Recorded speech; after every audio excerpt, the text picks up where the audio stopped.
Hey everyone! So, what if I told you Demon Slayer isn't just about insanely cool sword fights and adorable Nezuko moments? There's this hidden thread weaving through the story, linking Muzan's ultimate fear, Upper Moon 1, and the firepower that Tanjiro kind of accidentally inherits. One is born of moonlight, one of sunlight. One brother is consumed by jealousy, the other by purpose.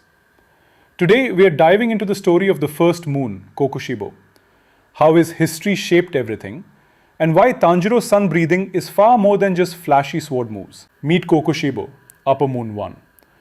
But before the terrifying six-eyed demon and insane power, he was a human samurai named Michikatsu Sugikuni. Human, swordsman, demon slayer.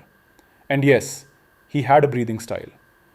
He just wasn't Yorichi level, which, as we all know in anime terms, is basically being born with the cheat codes. As a demon, Kokushibo becomes Muzan's most powerful enforcer, second only to the Demon King himself.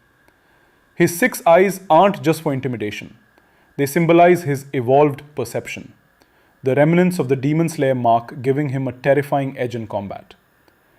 He wields a katana that seems almost alive, adorned with grotesque eye motifs, and his moon-breathing techniques make him nearly unstoppable. You see him in action and think, dang, how is anyone supposed to beat that? But here's where it gets interesting. Michikatsu wasn't always a demon. He had a twin brother, Yorichi Tsugikuni. And no, this isn't some cheesy evil twin trope, though Michikatsu might have wished it was that simple. Yorichi was born with prodigious talent, a mysterious birthmark, and a power that made Muzan shake in his boots: sun breathing. This kid was basically a human cheat code, destined to make demons cry. Michikatsu, by contrast, struggled. He couldn't master sun breathing, and always felt the crushing weight of being second best. Even after creating his own style, moon breathing, and awakening the Demon Slayer mark, he still couldn't escape the shadow of Yorichi's superiority. On top of that, the mark carries a curse. Anyone who awakens it is fated to die. One of Kokushibo's first jobs as a demon was purging sun breathers. After Yorichi nearly kills Muzan and scars him for life, Kokushibo is instrumental in wiping out those connected to sun breathing. This action shapes the Demon Slayer core for centuries. Sun breathing becomes nearly forgotten, hidden in ritual and legend, while the upper moons rule in terror. Now, let's talk power, because holy moly, Kokushibo isn't just strong, he's terrifying. Moon breathing, multiple forms, a katana that seems alive, transparent world vision, a skill derived from Yorichi's insight, he becomes almost untouchable. Even beheading him isn't enough sometimes.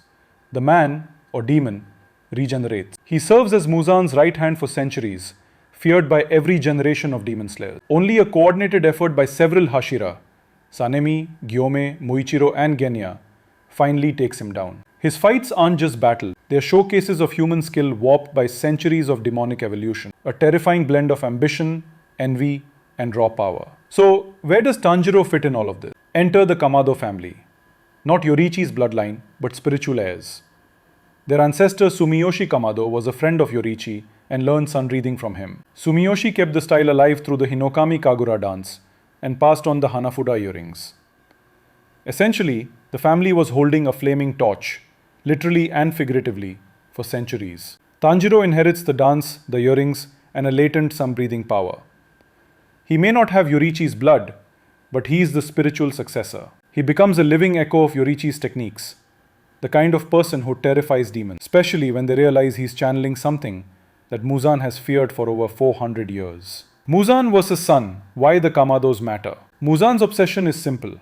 Sunlight kills him, and sun breathing represents a human who can challenge him directly. He massacres the Kamado family not just to erase sun breathing, but to create demons immune to sunlight. Two goals, one horrifyingly effective overlord. When Tanjiro masters Hinokami Kagura, Tanjiro carries Yorichi's legacy through Hinokami and the earrings, fueled by compassion, mortality, and hope. One walks the moon path, the other the sun path. One embraces immortality at the cost of humanity. The other wields finite life to inspire change and protect others. Their battle isn't just about swords, it's about ideology. Human resolve versus demonic ambition. Sun versus moon. Mortal courage versus centuries of power. And it's kind of beautiful.